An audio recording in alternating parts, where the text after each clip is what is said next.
नमस्कार,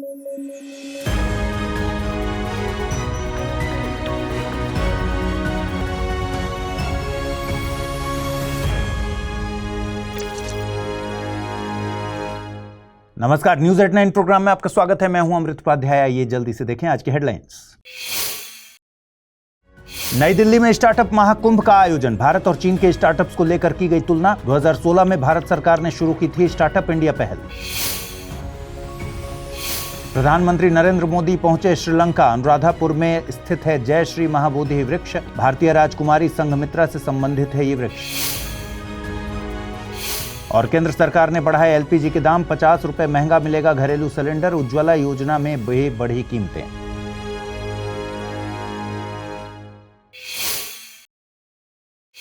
आइए शुरू करें। नई दिल्ली के भारत मंडपम में स्टार्टअप महाकुंभ का आयोजन किया गया था। इस मौके पर भारत के कॉमर्स मिनिस्टर पीयूष गोयल ने भारत और चीन के स्टार्टअप्स के बीच एक तुलना पेश की। इस तुलना ने भारत के स्टार्टअप इकोसिस्टम और उसकी कुछ ऐसी खामियों को उजागर किया है जिसकी खूब चर्चा की जा रही है। हम एक बार स्टार्टअप क्या है ये समझ लेते हैं, फिर कॉमर्स मिनिस्टर पीयूष गोयल द्वारा उठाए गए मुद्दे पर बात करते हैं। देखिए, स्टार्टअप से मतलब ऐसी कंपनी से है जो अपने बिजनेस के प्रारंभिक दौर में होती है। ये किसी एक या एक से अधिक एंटरप्रेन्योर के द्वारा किसी वस्तु या फिर सेवा की मांग को देखते हुए शुरू किए जाते हैं। शुरुआत में ये उच्च लागत और कम रेवेन्यू से शुरू होते हैं। दुनिया में स्टार्टअप इकोसिस्टम के मामले में भारत तीसरे नंबर पर है। पहले नंबर पर यूएसए और दूसरे नंबर पर चीन का नंबर आता है। स्टार्टअप महाकुंभ के इवेंट के दौरान पीयूष गोयल ने एक पीपीटी दिखाई और भारत और चीन के स्टार्टअप्स को कंपेयर किया। और इस मौके पर उन्होंने कहा कि भारत के startups food delivery apps, ice cream और कुकीज के स्टार्टअप्स पर काम कर रहे हैं। भारत के startups instant grocery delivery apps, betting apps बना रहे हैं। रील्स और इन्फ्लुएंसर इकोनॉमी तैयार की जा रही है। वहीं दूसरी तरफ चीन के startups EV and battery technology, semiconductors and AI, robotics and automation, global logistics, deep tech and infrastructure पर फोकस कर रहे हैं। भारतीय इकोसिस्टम की खामियां बताते हुए उन्होंने कहा कि भारत के स्टार्टअप्स फूड डिलीवरी एप्स पर फोकस कर रहे हैं, जिससे भारत में मौजूद बेरोजगार युवाओं को सस्ते श्रम बल के तौर पर इस्तेमाल किया जा रहा है, जिससे अमीर वर्ग बिना मूवमेंट किए अपने प्लेस पर खाना मंगा सके। वहीं इंस्टेंट ग्रोसरी एप्स लोगों को आलसी बना रहे हैं और इनमें पेशेंस यानी धैर्य को खत्म कर रहे हैं। इन एप्स में एक बहुत तेज लॉजिस्टिक सप्लाई पर जोर दिया जाता है, जो कि रिसोर्सेज की बर्बादी है। वहीं चीन की कंपनीज ली ऑटो और बीवाईडी इलेक्ट्रिक मोबिलिटी की दुनिया में बड़ा नाम बनकर उभरी हैं। बैटरी टेक्नोलॉजी के मामले में भारत चीन से बहुत पीछे है। वहीं आर्टिफिशियल इंटेलिजेंस की बात करें तो यूएसए में ओपन एआई जैसी कंपनीज हैं। चीन ने इनका मुकाबला करने के लिए डीप सीक को लॉन्च कर दिया, जिसने दिखाया कि कम कीमत में भी वैश्विक स्तर का एआई मॉडल तैयार किया जा सकता है। वहीं भारत को अभी एक वैश्विक मानकों वाला एआई मॉडल तैयार करना है। सरकार अभी इस पर आए प्रस्तावों को लेकर विचार कर रही है। ऐसे ही ई कॉमर्स कंपनीज में भारत ने कुछ बड़ी कंपनीज जैसे कि Flipkart, Myntra, Zomato, Swiggy, Blinkit, Zepto तैयार की है, लेकिन इनका ज्यादातर बिजनेस इंडिया बेस्ड है। मतलब ये कि ज्यादातर कस्टमर भारत के ही हैं। इसके मुकाबले चीन ने अलीबाबा और शीन जैसी वैश्विक स्तर की कंपनीज तैयार की हैं। ऐसे ही चीन ने खुद को फैक्ट्री ऑफ द वर्ल्ड के तौर पर तैयार किया है। तकनीक की मैन्युफैक्चरिंग में चीन अव्वल है। भारत ने स्मार्टफोन मैन्युफैक्चरिंग में कुछ प्रोग्रेस की है, लेकिन भारत इस मैन्युफैक्चरिंग में भी चीन में बने पार्ट्स पर ही डिपेंड करता है। आपको बता दें कि 16 जनवरी 2016 को भारत सरकार ने स्टार्टअप इंडिया पहल शुरू की थी, जिसका मकसद भारत को जॉब सीकर्स के बजाय जॉब क्रिएटर्स की इकोनॉमी में तब्दील करना है। साथ ही भारत में एक मजबूत स्टार्टअप इकोसिस्टम तैयार करना है। प्रधानमंत्री नरेंद्र मोदी थाईलैंड में बिम्स्टेक सम्मेलन की बैठक अटेंड करके यात्रा के अगले पड़ाव में श्रीलंका पहुंचे हैं और इस दौरान प्रधानमंत्री नरेंद्र मोदी ने श्रीलंका के ऐतिहासिक शहर अनुराधापुर की यात्रा की। अनुराधापुर श्रीलंका के सांस्कृतिक इतिहास में बहुत अहम है। इसे यूनेस्को वर्ल्ड हेरिटेज के तौर पर संरक्षित किया गया है। यहाँ पर दुनिया का सबसे पुराना जीवित वृक्ष जय श्री महाबोधि वृक्ष स्थित है। ऐसा माना जाता है कि यह उस शाखा यानी ब्रांच से विकसित हुआ जिसे एक भारतीय राजकुमारी श्रीलंका लेकर गई थी।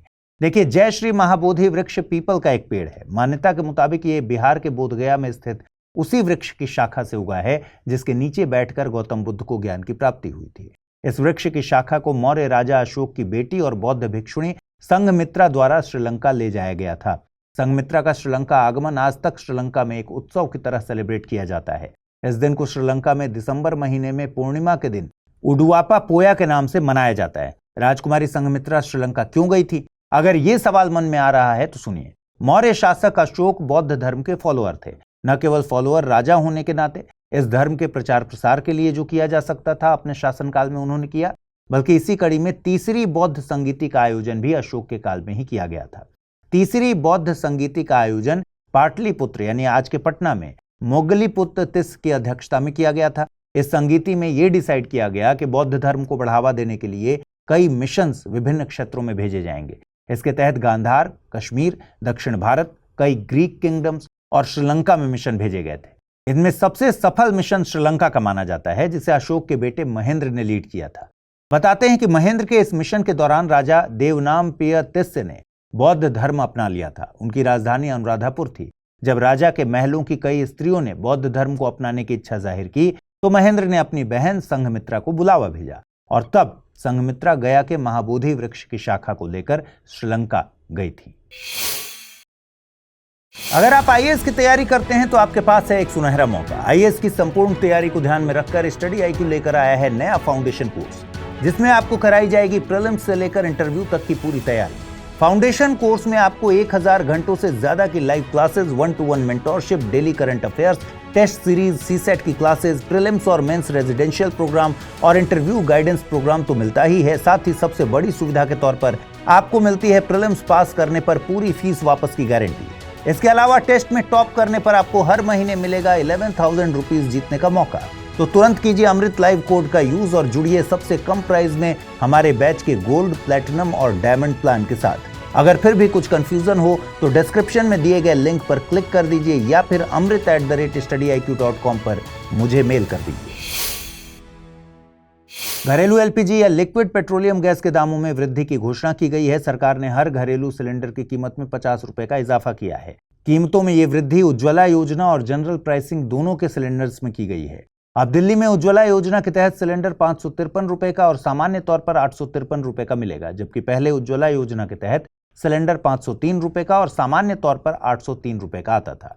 आपको बता दें कि प्रधानमंत्री उज्ज्वला योजना ministry of petroleum and natural gas की फ्लैगशिप स्कीम है।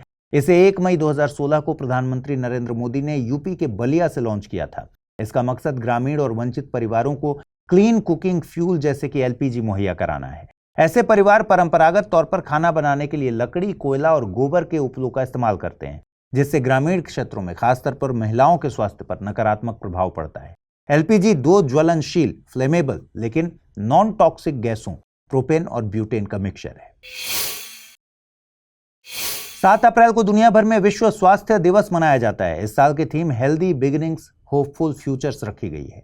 इस थीम के जरिए WHO द्वारा सरकारों और स्वास्थ्य के क्षेत्र में काम करने वालों से माओं और नवजात बच्चों के स्वास्थ्य के लिए प्रयासों को बढ़ावा देने पर जोर दिया जा रहा है। विश्व स्वास्थ्य दिवस 2025 पर WHO ने 5 लक्ष्य निर्धारित किए हैं।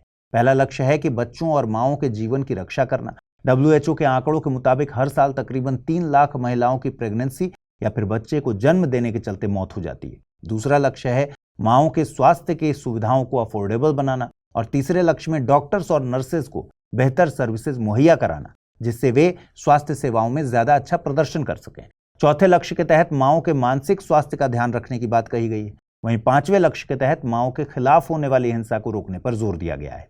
विश्व स्वास्थ्य दिवस का आयोजन 1950 से लगातार किया जा रहा है। 7 अप्रैल 1948 को विश्व स्वास्थ्य संगठन यानी WHO की स्थापना की गई थी, आपको पता है। 1948 में स्थापित WHO यूनाइटेड नेशंस की एक एजेंसी है। इसका मुख्यालय है स्विट्जरलैंड के जेनेवा में।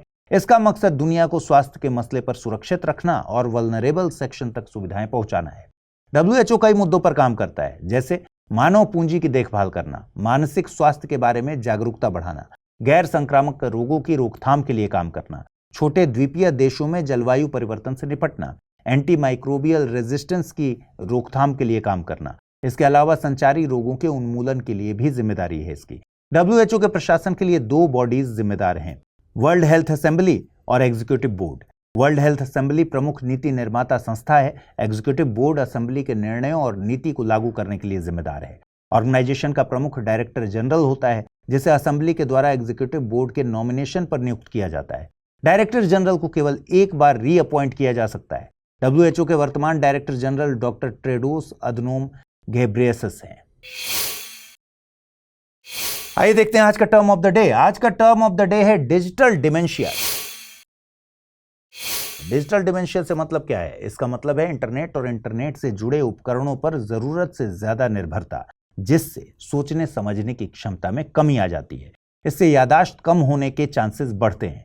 साथ ही एक उम्र के बाद होने वाली भूलने की बीमारी, जिसे डिमेंशिया कहते हैं, वक्त से पहले हो सकती है। अगर हम अपने बहुत रेगुलर कामों के लिए डिजिटल मदद पर निर्भर हो जाते हैं तो एक वक्त के बाद हम अकेले अपना काम करने की क्षमता खो देते हैं। ये कुछ ऐसा है कि अगर आपको फिजिकली फिट रहना है तो लिफ्ट के बजाय सीढ़ियों का इस्तेमाल करने के लिए कहा जाता है। वैसे ही अगर आपको मेंटली फिट रहना है तो एआई टूल्स के बजाय अपने दिमाग पर जोर डाला कीजिए। आप बताइए वो कौन से काम हैं जिनके लिए पहले आप अपने दिमाग का यूज करते थे लेकिन अब पूरी तरह से अपने स्मार्टफोन पर डिपेंड है। आइए जल्दी से देखें आज के रैपिड न्यूज में क्या है खास।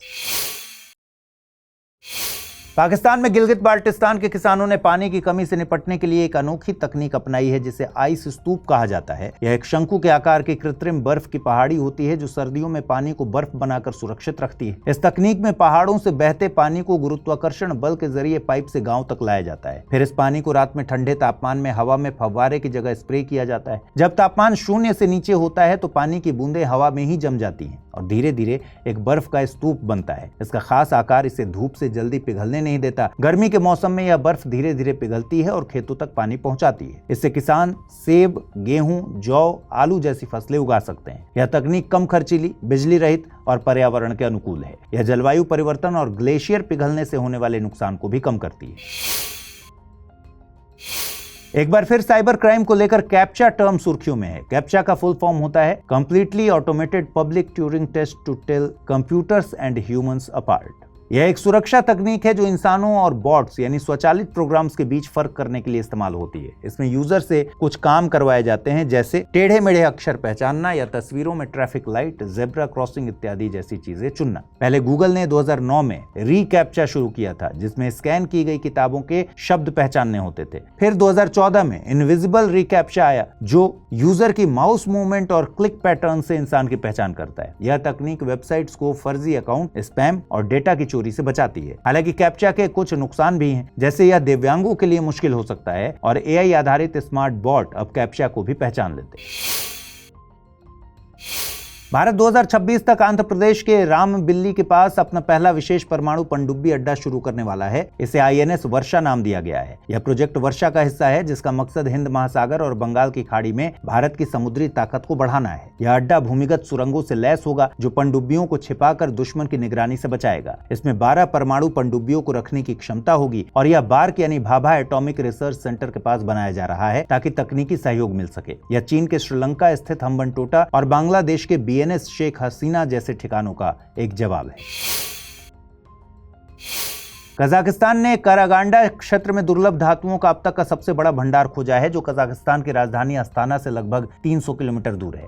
यहाँ करीब 10 लाख टन दुर्लभ धातुएं पाई गई हैं जिनमें सेरियम, लैंथेनम, नियोडिमियम और इट्रियम आदि शामिल हैं। ये धातुएं इलेक्ट्रिक वाहन, विंड टर्बाइन, डिफेंस सेक्टर और ग्रीन टेक्नोलॉजी जैसे एरियाज में बहुत जरूरी हैं। फिलहाल कजाकिस्तान के पास इन्हें एक्सट्रैक्ट करने यानी निकालने की तकनीक नहीं है, लेकिन यहाँ की सरकार विदेशी निवेशकों को बुला रही है। यदि ये भंडार पूरी तरह से विकसित हुआ तो इसकी क्षमता 2 करोड़ टन तक हो सकती है। इससे कजाकिस्तान वैश्विक बाजार में बड़ी भूमिका निभा सकता है। यूरोपीय संघ की इसमें विशेष रुचि है क्योंकि यूरोपीय संघ का लक्ष्य 2050 तक कार्बन मुक्त बनने का है, जिसे पाने में ये सभी धातुएं एक गेम चेंजर साबित हो सकती हैं। भारत के रुद्राक्ष पाटिल ने आईएसएसएफ वर्ल्ड कप 2025 में शानदार प्रदर्शन किया। उन्होंने अर्जेंटीना के ब्यूनस आयर्स में 10 मीटर एयर राइफल स्पर्धा में हिस्सा लिया। इस मुकाबले में उन्होंने 252.9 अंक हासिल करके स्वर्ण पदक अपने नाम किया। उन्होंने हंगरी के ओलंपियन इस्तेवान मार्टिन पेनी को हराया। यह उनका वर्ल्ड कप में दूसरा व्यक्तिगत स्वर्ण पदक है। उन्होंने 2023 में काहिरा संस्करण में भी ये खिताब जीता था। आपको बता दें कि पाटिल की ये जीत भारत के लिए इस सीजन का चौथा पदक है। इससे पहले सिफ्त कौर सामरा ने 50 मीटर राइफल इवेंट में स्वर्ण, चैन सिंह ने पुरुषों की 50 मीटर इवेंट में कांस्य और ईशा सिंह ने 25 मीटर पिस्टल में रजत पदक जीता है। हालांकि इस बार मनु भाकर बाहर हो गई। आइए अब जल्दी से देखते हैं बुलेटिन पर आधारित कौन से सवाल बनते हैं। पहला सवाल है, पाकिस्तान में गिलगित बाल्टिस्तान के किसानों ने आइस स्तूप तकनीक अपनाई है। इसका मकसद है पानी की कमी से निपटने के लिए, फसलों की उपज बढ़ाने के लिए, कीट हमले को रोकने के लिए या फिर मिट्टी की गुणवत्ता को बढ़ाने के लिए। दूसरा प्रश्न है, तीसरी बौद्ध संगीति का आयोजन कहां किया गया था? राजगृह, कश्मीर, पाटलिपुत्र या फिर वैशाली।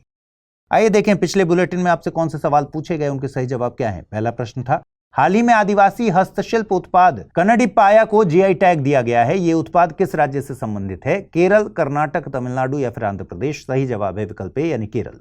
और अगला प्रश्न पूछा गया था, वाइब्रेंट विलेज प्रोग्राम के संबंध में निम्नलिखित कथनों पर विचार कीजिए। यह रक्षा मंत्रालय की योजना है। इसके तहत केवल चीन की सीमा से सटे गांवों का विकास करने का प्रावधान है। उपर्युक्त में से सही कथन या कथनों का चुनाव कीजिए। केवल एक, केवल दो, एक और दो दोनों, न तो एक नहीं दो। सही जवाब है विकल्प डी यानी दोनों कथन गलत है। यह गृह मंत्रालय की योजना है। इसके तहत अंतर्राष्ट्रीय सीमा से सटे गांवों का विकास करने का प्रावधान है। तो आज इस बुलेटिन में इतना ही। कल रात 9 बजे फिर से मुलाकात होगी। ख्याल रखिए अपना, ठीक से पढ़ाई कीजिए। अगर आप इस बुलेटिन की पीडीएफ हासिल करना चाहते हैं, अमृत उपाध्याय 007 टेलीग्राम चैनल है जिस पर इसकी पीडीएफ रोजाना मिलती है। आज जो सवाल मैंने पूछे हैं उनके जवाब कमेंट सेक्शन में जरूर दीजिएगा बिना भूले। नमस्कार।